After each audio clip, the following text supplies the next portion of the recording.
Salut à tous, on se retrouve aujourd'hui pour une vidéo de ma série sur les bases de la photo et aujourd'hui on va voir la base de la base, l'exposition. Dans cette série de vidéos, je vous mets le lien vers la playlist complète en description.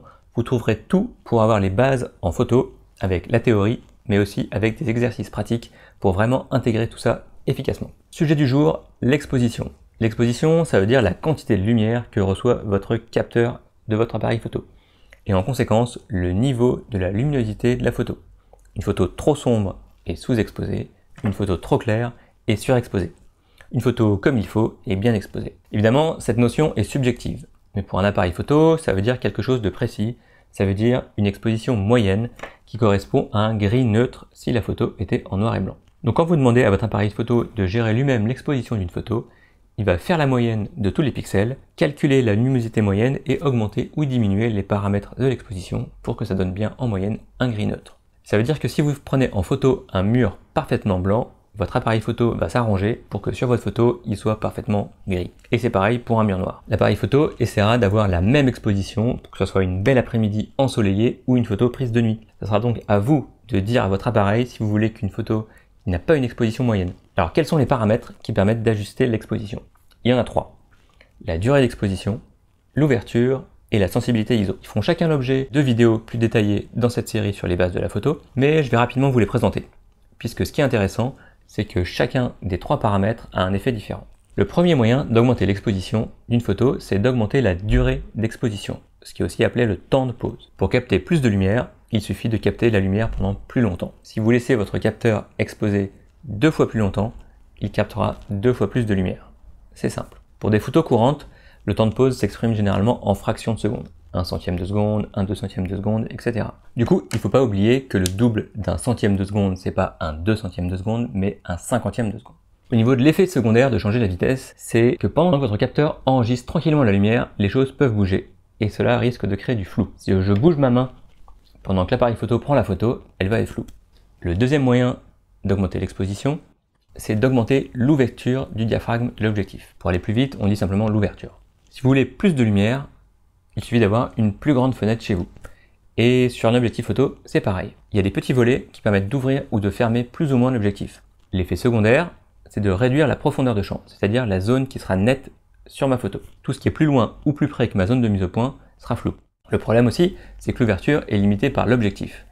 On peut augmenter la durée d'exposition tant qu'on veut. L'ouverture, elle, est limitée par l'ouverture maximale de notre objectif. Comme la fenêtre chez nous, une fois qu'on a ouvert au plus grand les volets, on ne peut pas ouvrir plus. Il reste un dernier moyen d'augmenter l'exposition, celui qu'on utilise généralement en dernier recours quand on est au maximum des deux autres et que notre image est toujours trop sombre, toujours sous-exposée, c'est la sensibilité ISO. Donc sur un appareil photo numérique, c'est une amplification du signal reçu par le capteur. L'image est trop sombre, on multiplie les valeurs captées par le capteur et hop, c'est magique, l'image est bien exposée. Bon, en fait, c'est pas si magique que ça, puisque l'effet secondaire d'augmenter les ISO, c'est de générer du bruit sur les photos, c'est-à-dire une sorte de grain numérique généralement assez moche. Un bruit que généralement les appareils photo masquent avec du lissage, ce qui rend les photos moins nettes. Donc voilà, en bref, les trois paramètres de l'exposition. La durée d'exposition, l'ouverture et la sensibilité ISO.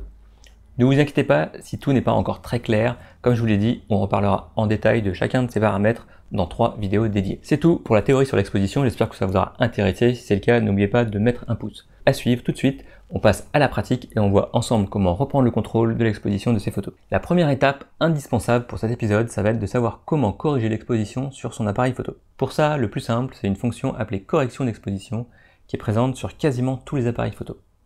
Alors bien sûr, il y a d'autres moyens de gérer l'exposition, mais aujourd'hui on va se concentrer sur la plus simple et la plus directe, la correction d'exposition. L'icône pour la représenter, c'est un petit carré avec un plus et un moins, et ça se matérialise ensuite à l'écran via une petite barre avec des chiffres généralement de -2 plus sombre à +2 plus clair. Je vous montre quelques exemples. Sur les appareils les plus simples, c'est parfois uniquement dans le menu rapide. Et sur les boîtiers plus experts, il y a une touche dédiée.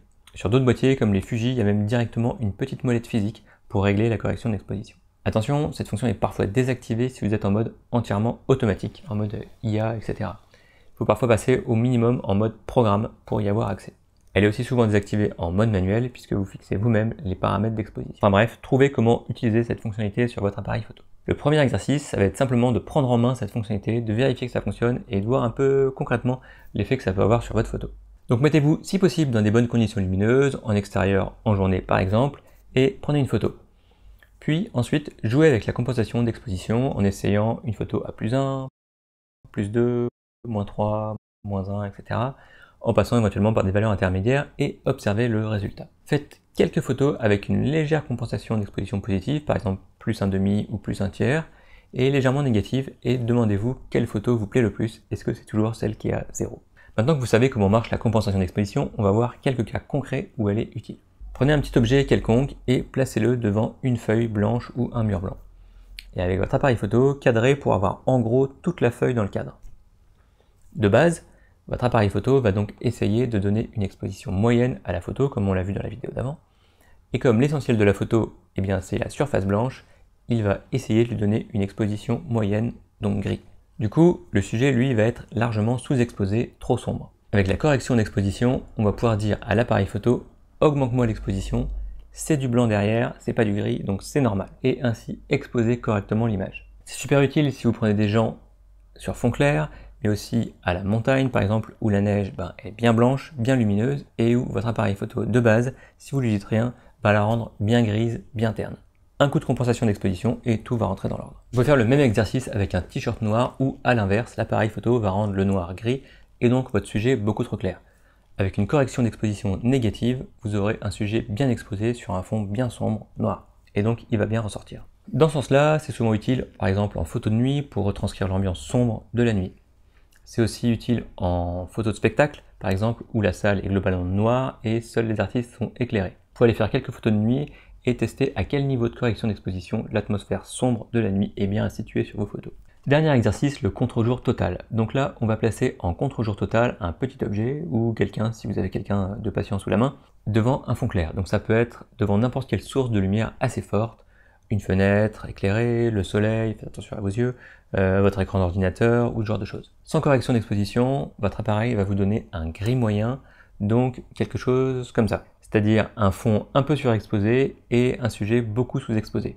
Ce qui est probablement pas ce que vous voulez puisque aucun des deux n'est vraiment satisfaisant. Avec la correction d'exposition, on va pouvoir faire un vrai choix tranché. Soit on veut une photo du sujet au premier plan et tant pis si l'arrière-plan est complètement blanc. Soit on veut montrer le fond et le sujet au premier plan sera alors en ombre chinoise. Si on veut avoir des informations dans les deux cas, il existe des techniques, mais on verra ça dans une autre vidéo.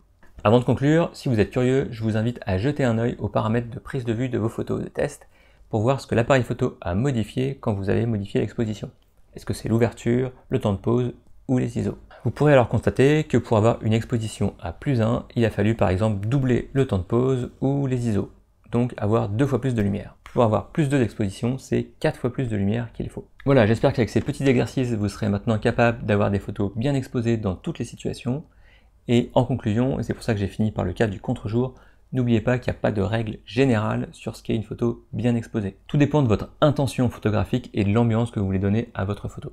Si cette vidéo vous a intéressé, mettez-lui un petit pouce vers le haut et partagez-la avec vos amis débutants en photo. N'hésitez pas à me poser des questions dans les commentaires, je vous répondrai. Je vous mets aussi en description le lien vers les autres vidéos sur les bases de la photo en théorie et en pratique. Et enfin, abonnez-vous pour découvrir d'autres vidéos pour progresser en photo. À bientôt et bonne photo!